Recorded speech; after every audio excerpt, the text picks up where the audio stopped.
No lo llamaron advertencia, no salieron a decir que estaban preparando una respuesta, dijeron directamente que ya lo habían hecho. El cuerpo de la Guardia Revolucionaria Islámica de Irán, la IRGC, emitió una declaración específica, sin rodeos, con la seguridad de quien sabe exactamente lo que está diciendo. 4 misiles balísticos disparados contra el USS Abraham Lincoln, un portaaviones de propulsión nuclear que vale 20.000 millones de dólares, 335 metros de poder militar norteamericano flotando en el mar de Omán. Un portaaviones no es simplemente un barco grande hecho de acero, es una ciudad flotante completa. Aproximadamente 5.500 marineros, ingenieros, pilotos, mecánicos de cubierta, médicos, personal de inteligencia y oficiales de mando, viviendo y trabajando dentro de una máquina que no se detiene, que no duerme de verdad, que opera las 24 horas de todos los días del año, sin importar el clima ni las circunstancias, carga un ala aérea completa, aviones de ataque, aeronaves de guerra electrónica diseñadas para cegar los sistemas de defensa del enemigo, aviones de vigilancia y reconocimiento, helicópteros de distintos tipos, suficiente poder aéreo para funcionar como una base aérea militar completa, sin necesitar pedirle permiso a ninguna pista de aterrizaje en tierra. Fue construido específicamente para proyectar dominio y para sobrevivir cualquier intento de destruirlo. Y luego llegó la otra voz, el Comando Central norteamericano, inmediato, oficial, con tono de quien no admite discusión. El Lincoln no fue golpeado. Los misiles ni siquiera se acercaron de forma significativa. El Lincoln continúa lanzando aeronaves normalmente. 2 declaraciones, 2 gobiernos, el mismo tramo de océano. Pero aquí está la pregunta que nadie en ninguna conferencia de prensa oficial va a responder con claridad. Si el Lincoln no fue tocado en ningún momento, si los misiles iraníes fallaron completamente, como dice el Comando Central, entonces, ¿por qué ese portaaviones se movió más de 1.000 kilómetros de distancia después de que Irán hiciera su afirmación? La distancia que recorrió ese barco en silencio, sin explicación pública, dice más de lo que está pasando en esas aguas que cualquier declaración oficial que cualquiera de los 2 gobiernos haya emitido. Para entender lo que está ocurriendo realmente en ese pedazo de océano entre Irán y los Estados Unidos, hay que entender cómo comenzó todo esto, a qué velocidad se fue escalando y por qué lo que empezó como una disputa en torno a un solo barco se ha convertido silenciosamente en uno de los enfrentamientos estratégicamente más importantes y más cargados de consecuencias de todo este conflicto. La operación Furia Épica comenzó en las primeras horas del sábado 28 de febrero de 2000. No hubo discurso previo de ningún líder, no hubo ultimátum entregado por canales diplomáticos. Comenzó de la única manera en que siempre comienzan las operaciones militares realmente serias, en la oscuridad de la madrugada, con precisión coordinada al milímetro y con una escala de despliegue que solo puede construirse durante meses de preparación silenciosa. Los Estados Unidos e Israel lanzaron un bombardeo simultáneo y masivo contra Irán. Misiles de crucero Tomahawk disparados desde buques de guerra de la Marina norteamericana posicionados en el mar Arábigo. Cohetes ATACMS lanzados desde sistemas de artillería HIMARS. Bombarderos furtivos B-2, los aviones más avanzados del mundo para ese tipo de misión. Atacando instalaciones subterráneas endurecidas donde Irán guardaba sus misiles balísticos. Instalaciones diseñadas específicamente y construidas a profundidades enormes para sobrevivir exactamente este tipo de bombardeo. Dentro de las primeras 12 horas de la operación, el Comando Central norteamericano informó que las fuerzas norteamericanas solas habían ejecutado aproximadamente 900 ataques distintos. Las aeronaves israelíes golpearon cientos de objetivos adicionales ese mismo primer día. Los blancos incluían instalaciones de producción de misiles, el cuartel general naval de la Armada iraní, centros de mando y coordinación de la IRGC y sistemas de defensa aérea diseminados por el país. La arquitectura completa del poder militar iraní estaba siendo golpeada en tiempo real, de forma simultánea desde múltiples vectores. Cuando se acumulan 900 ataques en 12 horas, el objetivo no es enviar un mensaje, el objetivo es romper un sistema entero antes de que pueda organizarse para responder. Y luego llegó la confirmación que convirtió lo que ya era una campaña de proporciones históricas en algo que sacudió al mundo entero. El Ayatolá Jamenei, el líder supremo de Irán, la figura de máxima autoridad religiosa y política del país desde 1989, fue asesinado en los ataques. La guerra no se detuvo cuando esa noticia se difundió. Se aceleró porque eliminar a un líder al comienzo de un conflicto no termina la guerra. Lo que hace es comprimir brutalmente el tiempo de decisión para todos los que quedan. Obliga a respuestas antes de que los reemplazos estén estables y en control. Convierte lo que antes eran mensajes estratégicos calculados en imperativos de supervivencia institucional. La IRGC no podía quedarse callada. Necesitaba demostrar que seguía siendo una fuerza capaz y amenazante, aunque su estructura de mando estuviera bajo la presión más intensa de su historia. El Abraham Lincoln había estado en la región durante semanas completas antes de que comenzara la furia épica.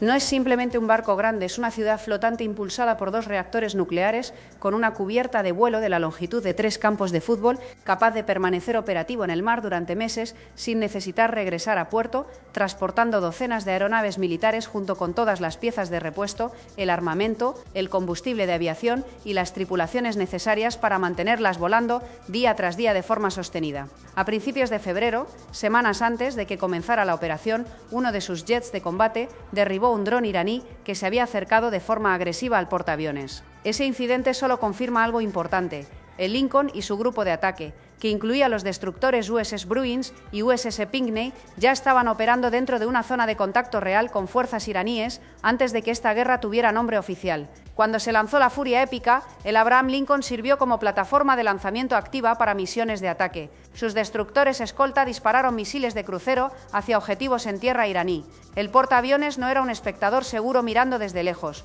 era parte integral y operativa del primer golpe masivo. Y entonces Irán respondió con la declaración que sacudió a cada analista naval con acceso a información clasificada o no en todo el mundo. El 1 de marzo, la IRGC emitió una declaración que se propagó por todos los medios y servicios de inteligencia del planeta en cuestión de minutos. El portaaviones americano Abraham Lincoln había sido golpeado por 4 misiles balísticos. No apuntado, no atacado, sin efecto confirmado. Golpeado, el Comando Central norteamericano respondió con la misma determinación y sin margen de ambigüedad. El Lincoln no fue golpeado. Los misiles lanzados no se acercaron de forma significativa al buque. El Lincoln continúa lanzando aeronaves en apoyo de las operaciones en curso.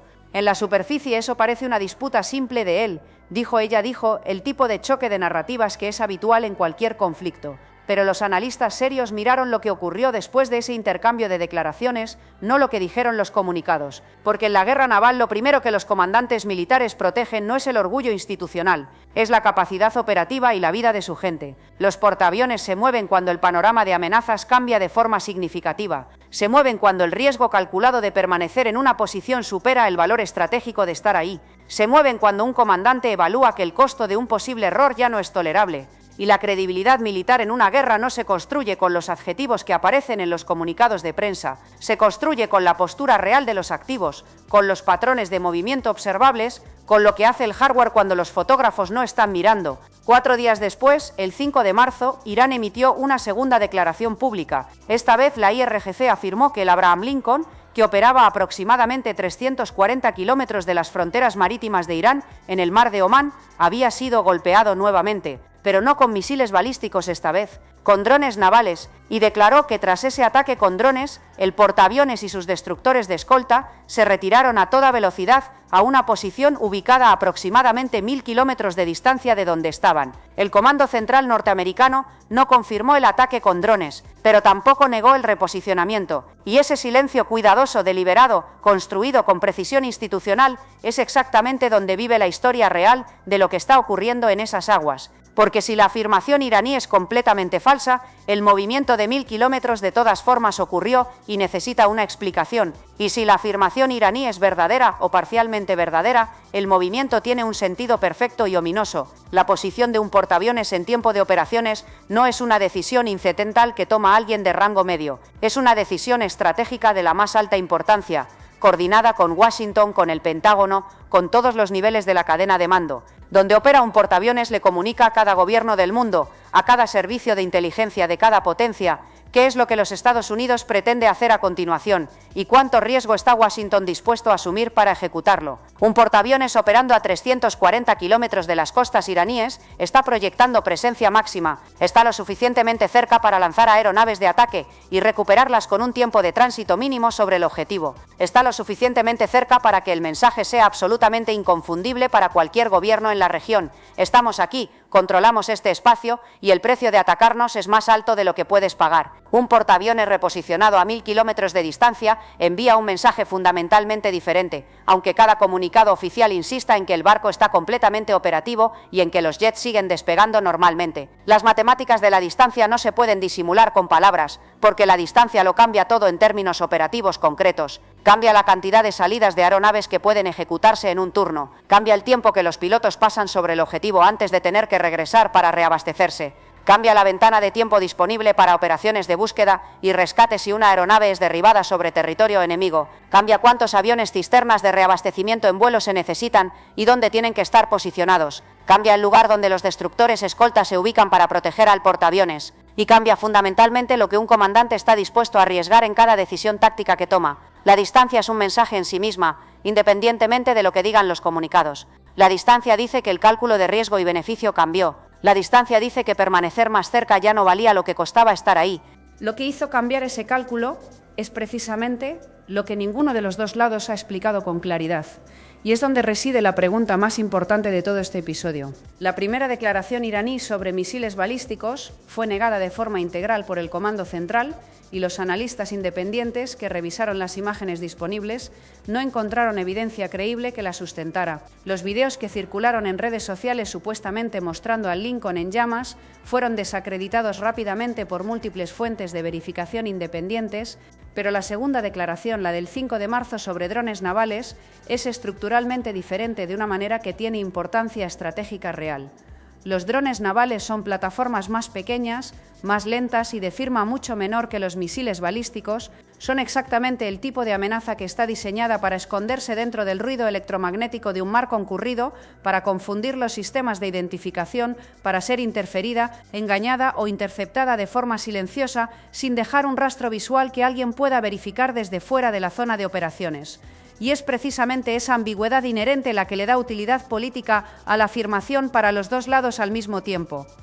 Irán se beneficia del escenario en que la idea de que un portaaviones norteamericano es vulnerable quede flotando en el ambiente, incluso sin prueba definitiva, porque esa percepción tiene valor disuasorio propio y valor político interno enorme. Después del golpe devastador que significó la muerte de Jamenei, los Estados Unidos se benefician de que la ambigüedad no se resuelva, porque admitir incluso un impacto menor, incluso un daño superficial, enviaría una señal que va mucho más allá de este conflicto específico y que llegaría hasta Pekín, hasta Moscú y hasta Pyongyang de forma inmediata. Irán había lanzado el Shahid Bagheri, su primer buque portador de drones, dedicado exclusivamente a esa función, semanas antes de que comenzara la guerra. Las fuerzas norteamericanas lo atacaron y hundieron en una fase temprana de las operaciones. Pero hundir un casco específico no elimina una doctrina de combate. La capacidad de drones de la IRGC está distribuida en múltiples plataformas y en unidades costeras diseñadas específicamente para operar en las aguas del Golfo y del Mar de Omán. La afirmación del dron naval se sienta en una niebla que protege a ambos lados de cualquier verificación definitiva. Es más difícil de probar con certeza, más difícil de desestimar con certeza y más fácil para ambos lados de moldear según la narrativa que necesitan.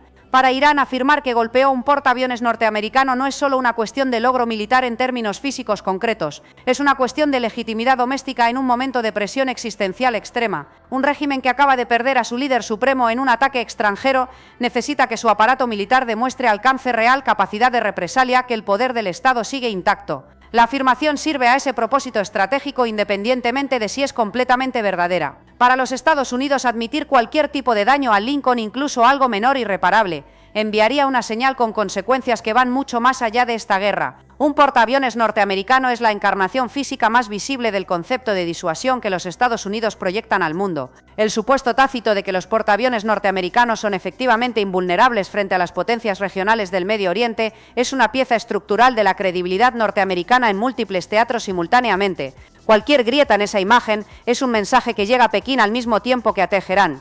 Así que los dos lados necesitan ser creídos en versiones incompatibles de la misma realidad. Irán necesita que el mundo crea que el portaaviones puede ser alcanzado porque ya lo alcanzaron. América necesita que el mundo crea que no puede ser alcanzado porque no fue alcanzado. Y en medio de esa guerra de información que se libra en paralelo con la guerra de misiles y drones, el Lincoln se movió 1000 kilómetros.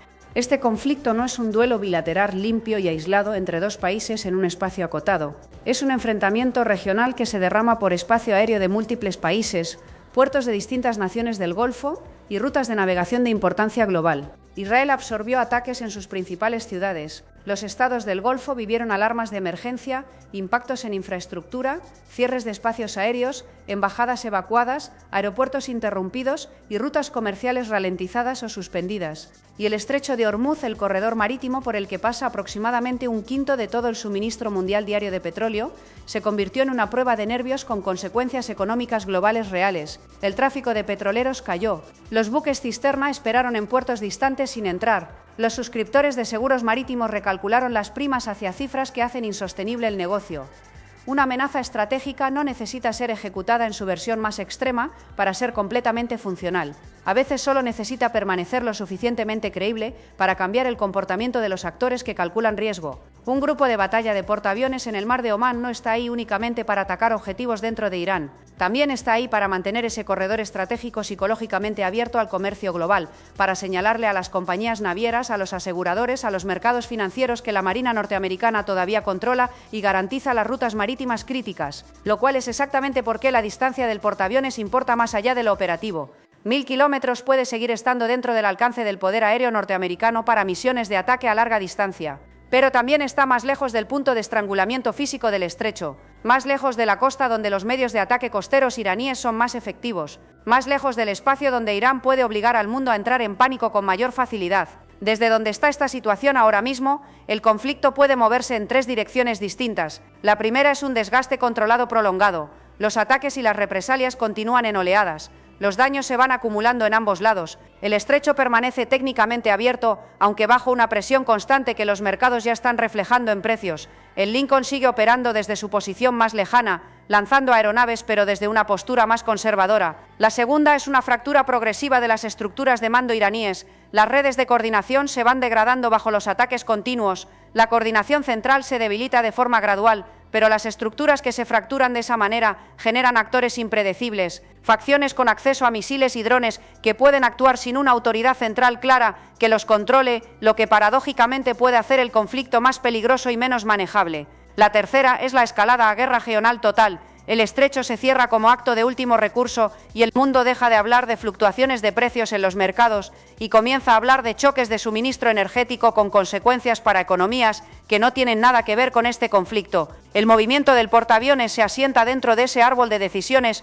como un dato que cada analista y cada capital está leyendo en tiempo real. Lo que está confirmado de forma indiscutible es esto: el Lincoln está operativo, sus aeronaves están despegando, el barco no está hundido ni fuera de servicio. Lo que también es verdad de forma indiscutible es lo siguiente: Irán afirmó que golpeó al Lincoln primero con misiles balísticos y luego con drones navales. Después de la segunda afirmación, el portaaviones se reposicionó de una posición a 340 kilómetros de las aguas iraníes a una posición a aproximadamente 1000 kilómetros de distancia. El Comando Central no confirmó ningún impacto. El Comando Central tampoco negó el reposicionamiento.